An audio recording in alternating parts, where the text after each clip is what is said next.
박 교수님은 이제 고 스님을 뵙고 발심해서 참선을 해서 스스로도 이제 불교에 대한 견해를 다시 정립하고 좋은 체험도 하고 흔들리지 않는 그 믿음이 생겼다고 했는데요. 그 뒤에 선명상 생활 참선을 불교 인재원에서 이제 지도도 해오고 있는데요. 일반인들이 선명상 생활 참선을 일상에서 어떻게 하는 게 좋고 그렇게 함으로써 어떤 유익이 있습니까? 이제 생활과 수행이 둘이 아니다는 이 중도를 공부를 해서 부처님 깨달은 중도를 좀 집중적으로 공부해가지고 중도가 일단 이해되면은 이제 자기 마음이나 세상을 보는 눈이 좀 가치관이 정립이 되거든요. 그걸 우리가 정견이라고 그러죠. 정견, 바른 견해. 이제 쉬운 말로 말하면 지혜가 나온다는 거거든요. 그래서 그 지혜와 정견을 갖추게 되면 어떤 수행을 하더라도 상관이 없다 그랬습니다. 고 스님께서는. 예, 꼭 화두선 아니라 위파사나나 자비명상이나 염불도 좋고 또 보시나 봉사도 좋다고 그러셨거든요. 그래서 문제는 이제 중도를, 부처님 깨달은 중도를 이해해서 정견을 세우고 하느냐, 정견 없이 공부하느냐는 큰 차이가 있는 거거든요. 그래서 중도를 공부해서 정견을 세우고 하면 어떤 공부도 차별이 없다, 우열이 없다, 다 똑같다. 그런데 이제 다만 가나서는 그 중도를 언어와 문자, 경전, 사유분별이 없이 바로 마음으로 화두하나로 바로 체험하니까 좀 빠르다는 얘기를 하셨어요. 그 특색이 있다는 거죠. 고스님 법문을 공부를 하고 백일 법문을 통해서 중도가 조금 이해가 되니까 부처님 깨달음 세계가 이해가 되니까 초기 경전이든 대성 경전이든 선으록이든 다 하나라는 것이 이해되니까 이건 뭐 비교할 게 없고 다 똑같은 거라는 걸 이해하게 된 거죠. 그래서 이걸 좀 알려야겠다 해서 돌아보니까 주변에 중도를 바로 좀 제대로 안내하는 곳이 많지가 않잖아요. 그래서 저는 이제 이거를 이제 처음에는 2년으로 시작했다가 지금은 이제 6년제 과정을 만들어서 그래서 입문 코스는 이제 중도 연기를 좀 빠른 시일 내에 이해하는 8주 코스입니다. 그래서 그걸 이제 생활선 명상 입문 과정이라 해서 8주 코스로 중도를 조금 이해하고 이제 호흡 명상이나 화두 명상으로 8주를 생활해서 하루에 집에서 5분씩 명상을 하도록 저는 많이 앉으라 얘기를 안 해요. 5분을 규칙적으로 집에서 정해놓은 시간에 반복을 하면 그 반복하는 것이 지속되는 한 공부에 힘이 생기거든요. 그러면 이제 그 힘이 생기면은 이제 그 힘을 바탕으로 자기 생활에 변화가 오고 또 스트레스나 화가 좀 줄어들고요. 그래서 이제 그 다음 단계로 심화 과정을 이제 금강경, 육조단경, 도노입도 요문론 같이 우리 이제 팔만대장경 중에 핵심이 되는 경전을 좀 2년 동안 체계적으로 공부를 하면서 이제 하루 5분 명상을 실천하도록 하고 있고요. 고 스님 뜻이 이제 그러셨어요. 고 스님께서는 이거 좀 외람된 얘기인데 스님들이 들으면 언짢아할지 모르겠는데 스님들은 출가를 해올 때 이미 부모님들이나 처자식을 다 떠나오신 분들이 해가지고 남의 말을 잘 안 듣는데요. 아까도 그런 비슷한 얘기를 하셨듯이 그래서 스님들은 출가해가지고 어른들 말을 또 잘 안 들으려고 하는 그런 게 있다는 거예요. 특히 우리 한국 불교에는 이제 살불살조의 전통이 있다 보니까 더 그런 것 같아요. 그래서 스님께서는 이 가나선이 수행 풍토가 좀 변해야 되는데 경전과 어록을 바로 보고 불교의 중도 정견을 세우고 해야 한다고 생각을 하셨는데 이제 수사 스님들이 잘 이거에 대해서 소통과 공감이 잘 안 되니까 스님께서 한 70이 넘으면서 전략을 바꾸셨어요. 오히려 고 스님은 수자 스님들은 말을 잘 안 들으니까 오히려 공부하는 제가자들인데 이 방법을 제대로 가르쳐가지고 하면은 더 효과가 있겠다. 그러면은 이제 공부하는 제가자들이 늘어나면 그것이 스님들에게 또 자극을 주지 않겠냐고 말씀을 하셨어요. 그래서 이제 제가 어디 가자 그러면 제가자들이 법문하고 이런 데를 한 번도 마다하지 않으셨어요. 그래서 늘 여기 조계사 설림원, 불교 인재원, 뭐 어디 전국에 어디에 제가자들이 중도와 가나선 공부한다 그러면 스님께서 늘 오셨는데 그래서 이제 그 덕분에 제가 힘이 좀 됐죠. 그래서 이제 그러나 고스님이 이제 가셨고 제 개인적인 원력은 저 같은 선명상 지도사를 한 100명 정도 양성하는 게 제 꿈이고 원력이에요. 또 이 명상 붐이 일고 참선 붐이니까 엉뚱한 이게 어떤 사행심이나 신비주의나 또 영리 목적으로 하는 사람들도 많이 나오고 있거든요. 그래서 지금 보면 몸 망치고 인생 흡입하고 재산 망치는 데가 명산단체들이 꽤 나타나고 있습니다. 그래서 저는 그래서 이 휴심정이 저는 중요하다고 보는데 우리가 바른 부처님의 가르침, 그죠? 바른 인간성 회복을 하는 데 있어서는 이 영리나 상업을 떠나가지고 바른 인성, 바른 인격 도야의 길로 가기 위해서는 협회가 이런 것들이 중요하다고 보거든요. 박 교수님께서는 조계종 총무원장 진우 스님께서 역점을 두고 추진하는 선명상 대중화에 이제 참여하고 계신 것으로 알고 있는데요.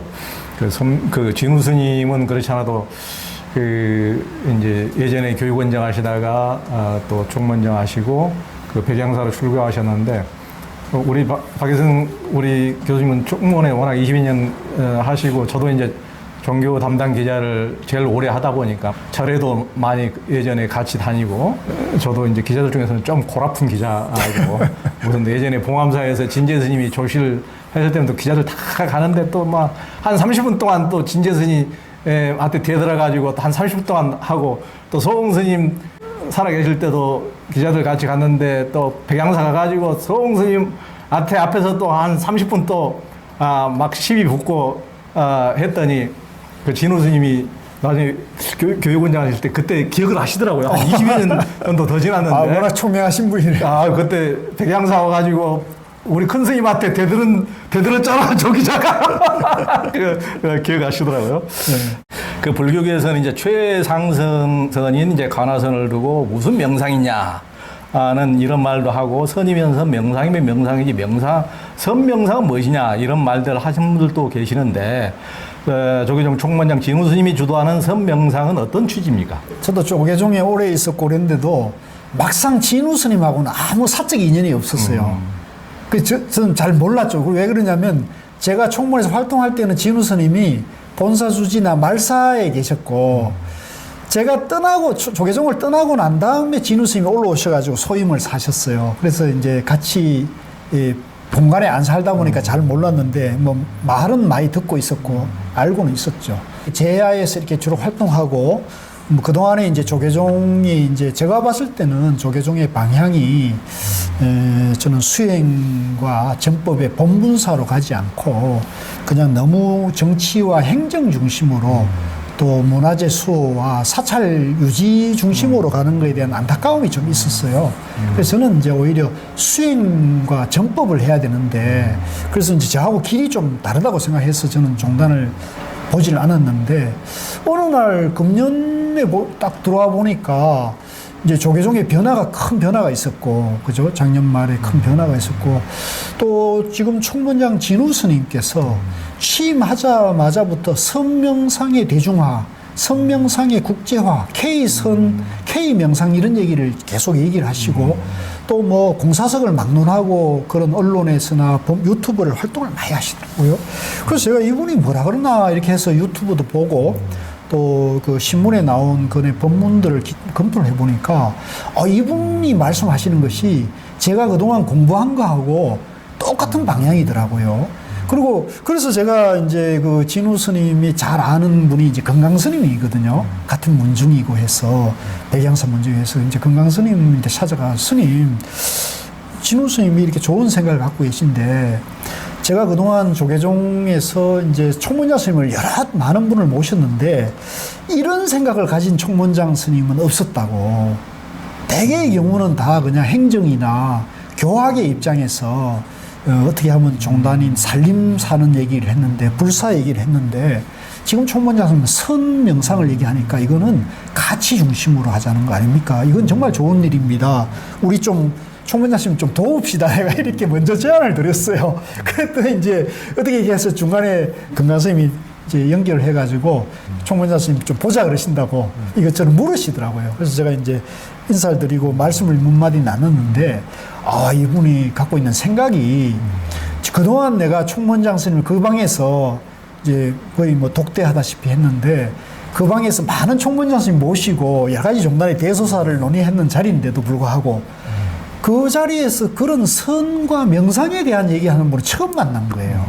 만나서 대화를 스님하고 해보니까 이분이 이제 하고자 하는 방향이 고우 스님께서 또 우리 해국 스님이나 무여 스님이나 의정 스님 같은 월암 스님이나 영진 스님 같은 분들이 이 선을 대중화해야 한다는 방향하고 일치하는 것을 제가 확인을 했어요. 그래서 이제 스님 프로그램을 만들었다고. 당신이 생각은 다 있는데 이 선 명상을 이해하고 할 수 있는 프로그램을 만들려고 1년 동안 애를 썼는데 이게 잘 안 된다고 한 거예요. 저보고 좀 만들어 보라. 그래서 저도 몇 번의 시행착오와 야단을 맞아가면서 이제 그 프로그램을 만들었는데 일단 먼저 한 게 1박 2일 템플 스테이에 오면은 선 명상을 가볍게 전하는 걸 했거든요. 근데 그거를 이제 원장님이 오케이 해가지고 일단 금강스님하고 제가 이제 초안을 만들어서 해가지고 지금 프로그램을 일단 현장에 보급을 시켰습니다. 지도사 교육을 하고요. 지금 2단계로는 8주 프로그램을 만듭니다. 그래서 8주 일주일에 한 1시간 반 정도 교육을 하고 수련을 하면은 집에서 혼자서 명상을 할 수 있게.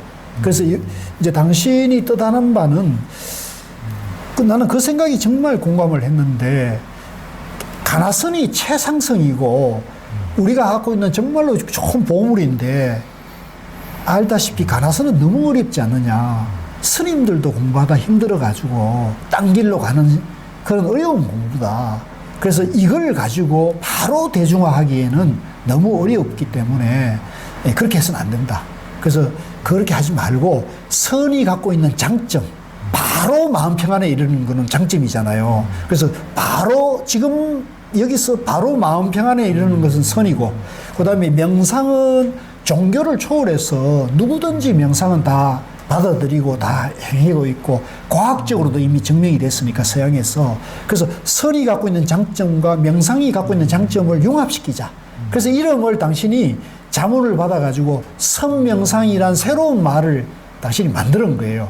근데 이제 그러다 보니까 가나선을 최상승으로 보는 분들은 아니 가나선을 대중화해야지 왜 선명상이라는 엉뚱한 말을 하느냐고 또 뭐라고 하는 분들이 들어있고, 또 명상하는 분들은 명상이면 명상이지 선명상은 또 뭐냐는 분들도 있거든요. 그래서 저는 그것은 이제 우리 진우 스님이 갖고 있는 깊은 고민, 이걸 선을 대중화하고 또 종교와 관계없이 국민들이 지금 너무나 힘들어하고 괴로워하니까, 지금 양극화되고 극단화돼서 국민들이 너무 괴로워하고 힘들어하니까 종교를 초월해서 국민들의 마음 평안에 도움을 주고자 하는 프로젝터.